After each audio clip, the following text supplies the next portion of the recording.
Welcome back to Blueprint for Green. Today we're checking in on the progress of this green and sustainable project in Afton, Minnesota, known as the Idea Farm.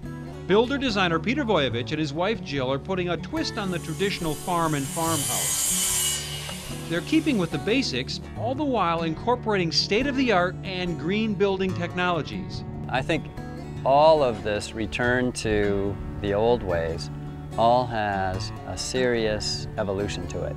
From advanced framing practices that use less wood but make for a structurally sound building, to geothermal heating and cooling, Peter's bringing a mix of sustainable practices to the Idea Farm.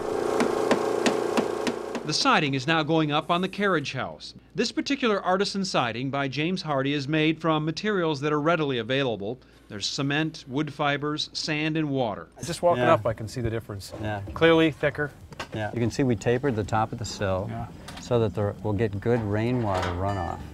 This same siding will also be going up on the main house, which is now equipped with windows. The windows are argon-filled. Argon is a gas that minimizes the transfer of heat, both inside and outside, making the windows more energy efficient.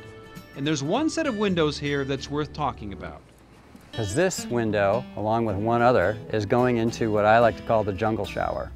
And it's a place where I have a collection of orchids. I'm glad you realize this requires an explanation.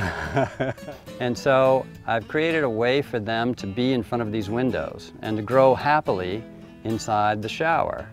Both the inside and the outside of this window is a fully aluminum extruded finish. Something that's really important to Peter and his wife Jill is preserving the past, combining the farm legacy with a modern, efficient design. Take the barn, for example. As you can see, it's brand new, but up on that roof will be quite the history lesson. First things first, let's talk about the roof. All of them, in fact.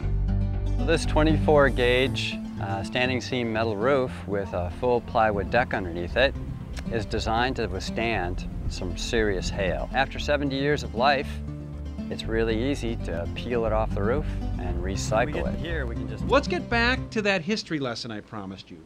On the top of the barn and carriage house will go 2 sets of cupolas, but not just any cupolas.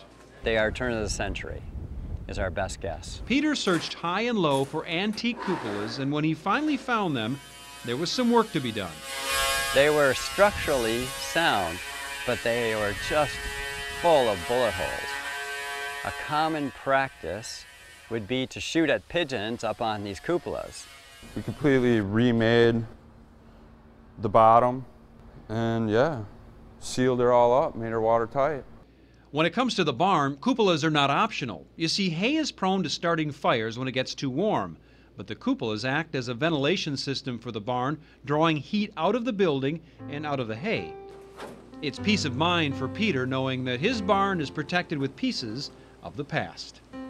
The idea of tossing one of these, example of the farm legacy that we have here in Minnesota, it just doesn't seem right. Well, I hope you've enjoyed this week's show. If you have any questions about something you may have seen, want to share your own green ideas, or pick up a DVD of this episode, log on to blueprintforgreen.com.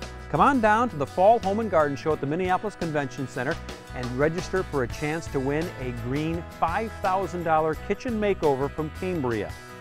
I'm Randy Meyer. Thanks for watching. I'll see you again next time on Blueprint for Green.